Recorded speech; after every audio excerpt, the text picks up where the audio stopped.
Alright, in this example we are going to take a look at resultants. We've done resultants before, but we're going to handle this in maybe a slightly different way, one that is looking at it and just doing it, right? Doing it sort of in a way real fast. So we want the resultant of these four forces that we have here, right? And so this whole system in real space was at an angle. This is a part of a roof truss, a joint at a roof truss, and look at the coordinate system. It's lined up with this bottom member here, and so I decided I'd just take that, redraw it, and put it into a frame of reference that was something I'm more used to working with, right? So this is not according to sort of a global XY coordinate system, but a rotated one, and then I just took that, turned it a little bit, right? Just makes it easier to play around with. And so the 60 is at 40 degrees to the positive x-axis, the 30 is at 20 degrees to the negative axis, and the 50 is at 20 degrees from the y-axis. What you want to get real comfortable with real fast is right triangle geometry. And whether that right triangle geometry is like that, like that, or like that. Each and every one of these I just did, these triangles are associated with those three top forces, right? Because the way I'm going to do this to find the resultant, that resultant is nothing but Rxi, the x component, plus the y component, like so.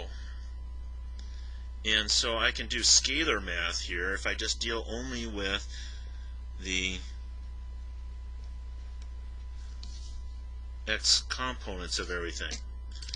And so let's look to see how that works. Rx is going to be the sum of all of the x components of the forces. And the way I'm going to go do that is by looking at it and figuring it out. So we'll just go left to right all the way around, and we'll call this then 1, 2, 3, and 4. And so the first one, here's 1, there's your 20 degrees, and if I want that x component, well, that's the cosine involved of 20 degrees, so that would be equal to 30 times cosine of 20 degrees. Now it's acting to the left, and so I need to have a minus sign. Well, what I should do is I should indicate in my equation what I'm using as the positive direction. You might not always use to the right positive, so don't just assume.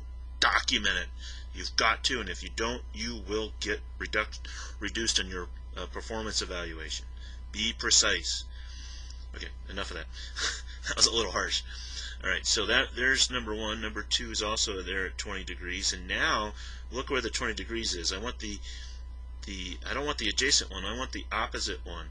So that's going to be, let's see, that's coming downwards to the right, so that's a positive 50, and opposite that'd be sine of 20. So I'm not doing some blind thing, I'm just looking at what's here, interpreting what I've got, and this last one here, that's going out upwards to the right, so there's your 40 degrees, and so I want then plus 60 times cosine of 40 degrees, and of course there's a 0 x component to this 40 kilonewton force there. So sum those up.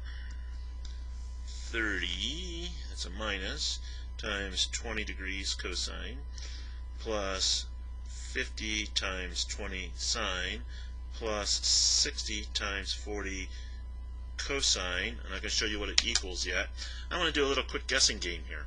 30 cosine 20, that's going to the left. That's going to be a little bit less than 30, not a lot less than 30. 50 sine 20, well, that's going to the right. Big 50, but sine of 20, that's kind of small. I'm going to call that maybe 20. So maybe 30 negative plus 20, so net negative 10 plus a big 60 cosine, that's like 0.7 on point, and that's going to be like 42. So what was that? 42 plus maybe 20, 62. This is minus 30. Maybe we're going to end with a net plus 30-ish. And look what we got.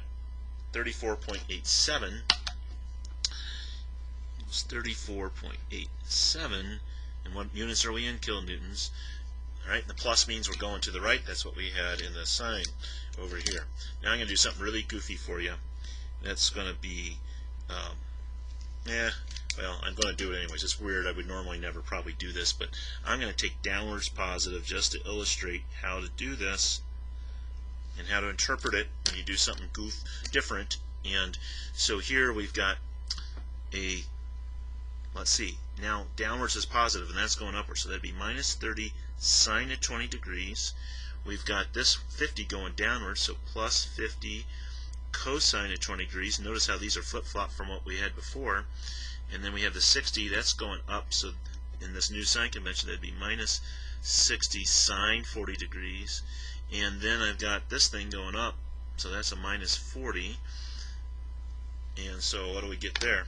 We're going to have 30 times 20 cosine, there's a minus sign there, plus 50 times 20 cosine minus 60 times sine of 40 minus 40 is all equal to a minus 59.77. Now that minus sign means it's opposite of the positive, which was downwards, so therefore that's 59.77 kilonewtons upwards.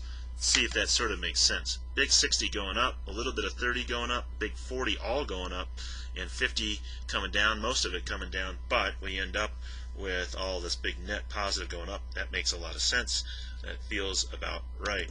And so R as a vector in component form then would be 34.9 kilonewtons I plus and plus 59.77, that would be 59.8 kilonewtons J in that particular form as a resultant within the coordinate system that we've chosen.